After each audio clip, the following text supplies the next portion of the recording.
Jungle.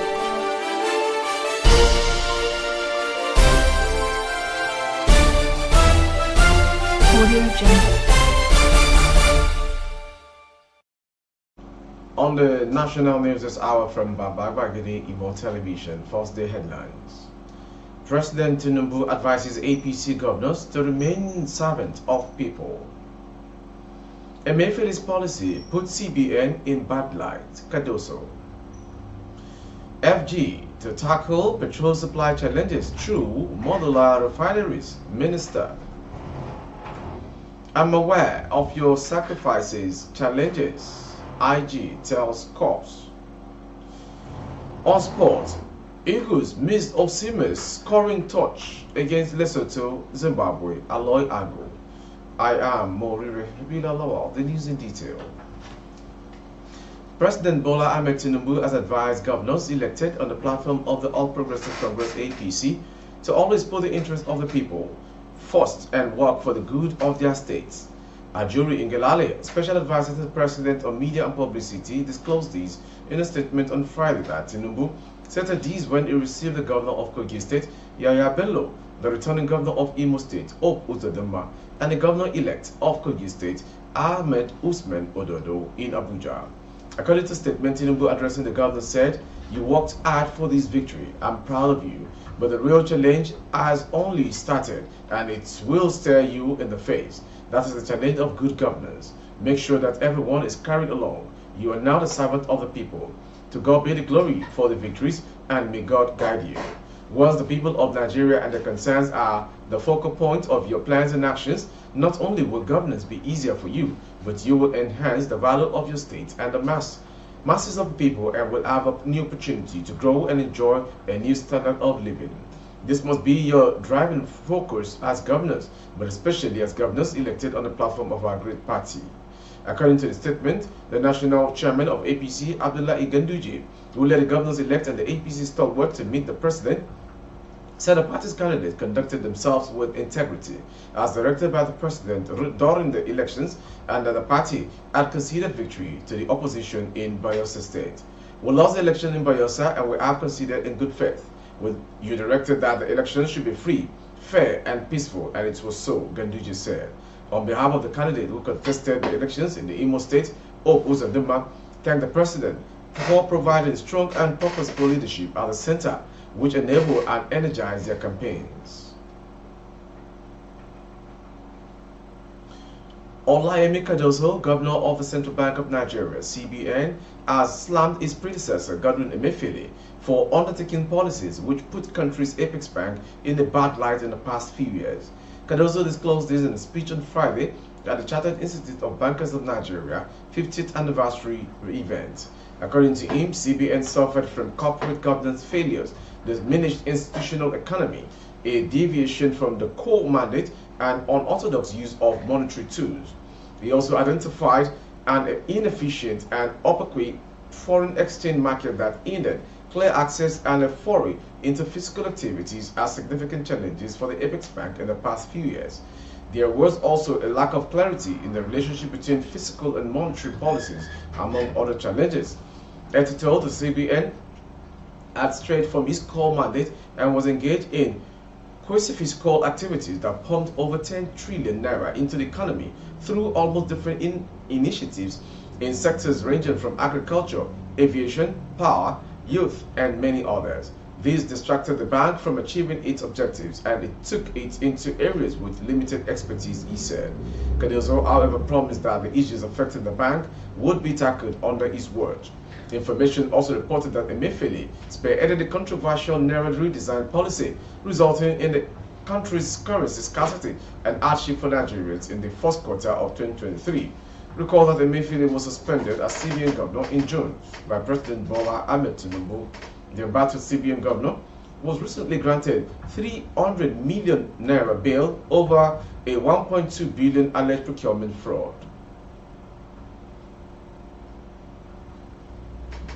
The Minister of State for Petroleum Resources, Oil, Enikin Lokobiri, has said the federal government is determined to address the many problems associated with the Premier Multi-Spirit PMS through ensuring effective modular refineries across the country. Lekobiri stated these while on a visit to Walsmate Spectrum Wine Modular Refinery at Ibigwe Community in Ohaji Egbema, Council of Imo State. The minister said they are focused on ensuring sufficient supply of refined petroleum products for consumption, noting that in line with its duty, we are told all three national refineries to evaluate their stages of rehabilitation. Addressing newsmen after a facility tour on the modular refinery, Lekobiri noted that the shortest way to tackle the issues of supply and short supply of PMS is ensuring effective refineries. The easiest way to address our refineries problem is modular refineries. The success story you see here also are the component of Nigeria Content Development and Monitoring Board. In collaboration with others as the government, we will do the one we can do. The biggest challenge of modular refineries was feedstock and access to funding, and we are addressing these problems. That is why Bank of Industry and NCDMB are here also to take this collaboration to the next level. The Inspector General of Police, Kayode Betokun, has reiterated the need to increase the workforce of the police in the country. While addressing personnel of the Kwara State Police Command in the Ilorin, Kwara State on Friday, he said his administration would also look into the welfare of policemen in the society. Betokun, who was on a one-day working visit to the command, lamented that he was aware of the work condition of the personnel of the force, adding that an average policeman does the job of two people. He, however, said that in areas of manpower would be gradual process, as President Bola Tinubu had recently approved an increase in the yearly recruitment of the force. A policeman would close from night duty and resume from morning duty, as he is closing from morning duty is resuming night duty. When he does it off in public, his photograph is taken and posted and made an object of ridicule. I'm aware of all this, he said. We are making effort to increase your strength. The president had recently given an approval for a yearly recruitment into the police. That is the way forward. We need to double the strength of the police in our country. We cannot do it overnight, but gradually we will get there. We also emphasize training to achieve a professionally competent police force. Betokun, who said he had an interesting time while in Kwara, as a commissioner of police, said he was aware of their sacrifices to make Kwara peaceful, their exploits, arrests, convictions, breakthrough, and recovery of arms.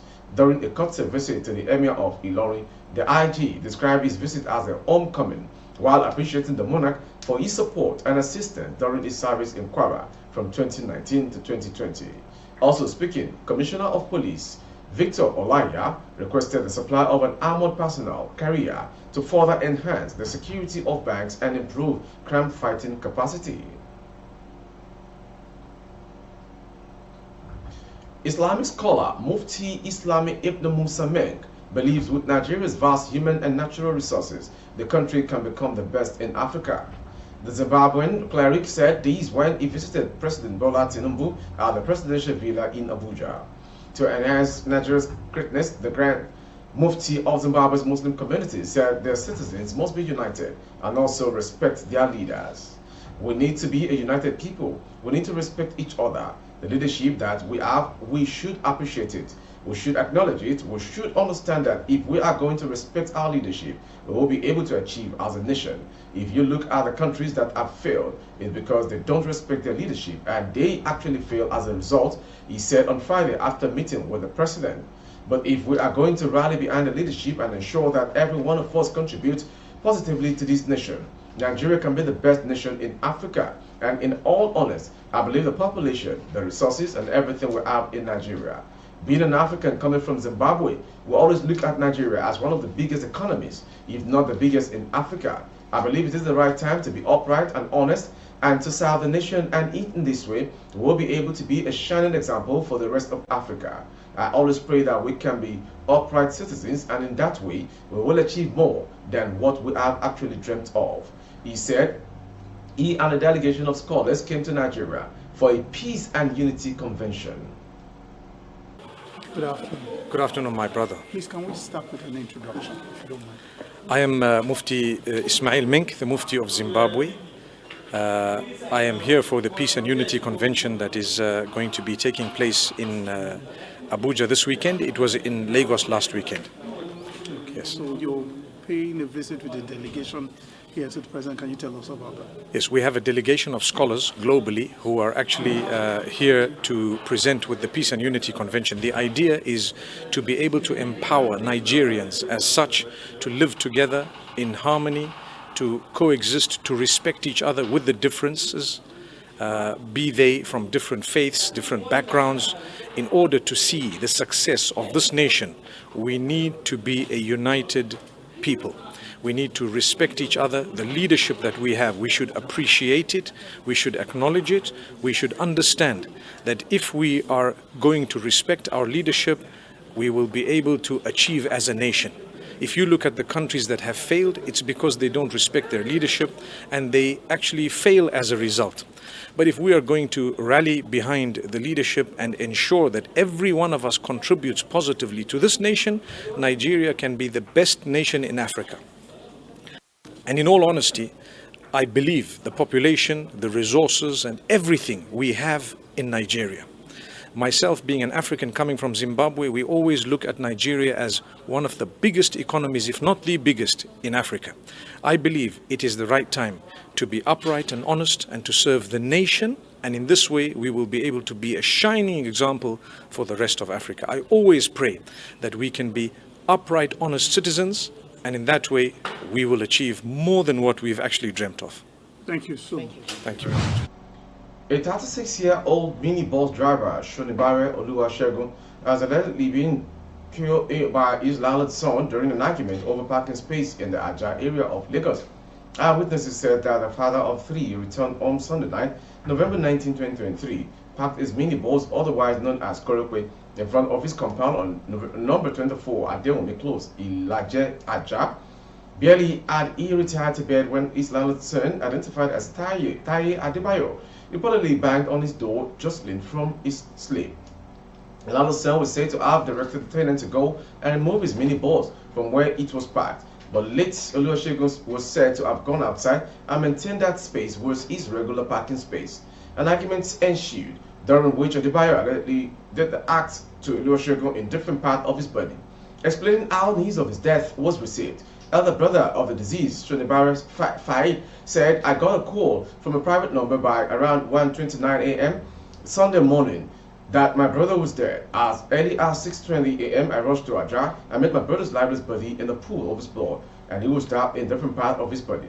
Upon inquiry, I was told that his landlord's son, Adebayo, called him out to repack his bus, and that on reaching where his minibus was parked, he asked Adebayo why he should ask him to repack, knowing that the space had been his normal parking station. He was about to start the bus when Adebayo did the act and absconded with all his family when it was evident he was dead. The most amazing thing is that we were told that his mother instigated him to continue stabbing his brother. Immediately I saw my brother's corpse. I rushed down to the nearest police station in Ajah, Ajuwe, to report the case. I was told that there were moves to manipulate the case. It wasn't until one of my uncles came over and spoke with the divisional crime officer that he and his team visited the scene of the incident and took picture of the bus, the building, my brother's corpse, and where he lived with his family. Thereafter, we were told to arrange for an ambulance while escort was given by the police for the corpse to be taken to Yaba mortuary. According to Islamic Right, we requested for police to report in order to bury him, but we were told that there was need for autopsy before the next line of action on how his corpse will be released. All we want is justice. I heard that Adebayo has stabbed more than 3 persons before my brother's case and resulted in his death. He has also gone free in other cases because his family is influential. All we need is justice, Faye said. Police sources hinted that the case was being investigated at the Ajah police station, but no arrests had been made since the incident occurred. The suspect parents, other members of the family as well as tenants were said to have fled the building, apparently out of fear of being attacked by an angry mob or arrested by police in connection with the matter. Lastly, on sports. Former Nigerian international Aloy Agu has revealed that the Super Eagles missed the scoring chances against Lesotho and Zimbabwe in the 2026 World Cup qualifiers. Recall that Nepal's striker missed the 2 matches due to injury he sustained in an international friendly against Saudi Arabia. In his absence, Nigeria managed to hold Lesotho and Zimbabwe 1-1 respectively. However, in the chats, Aloy Agu stated that the quality of a seaman brings to the team can be overemphasized. Every player have got its own attribute and contribution towards a game, and you can't take that away from Victor Osimhen. Osimhen is an hard-working player, and there is difference it brings to the team, and it's always there for everybody to see. Notwithstanding, every other player has something to contribute, and that is what we call a team game. But then Osimhen is always a plus when you have him in a team, and I think we really missed him against Lesotho and Zimbabwe for the bad result we had so far. With our sports story, we've come to the end of today's national news. Before we go, some headlines. President Bola Tinubu advises APC governors to remain servants of people. Emefiele's policy puts CBN in bad light. Cardoso. FG to take petrol supply challenges through modular refineries. Minister. I'm aware of your sacrifices, challenges. IG tells Corps. Nigeria can be the best country in Africa. Mufti Meng speaks.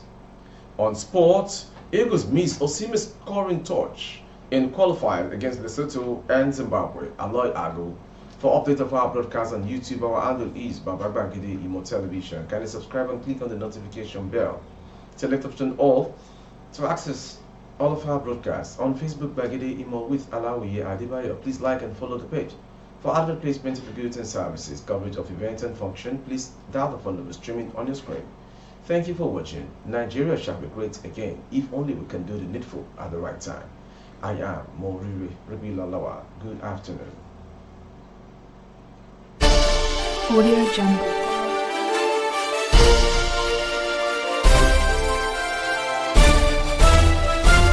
Audio Jungle.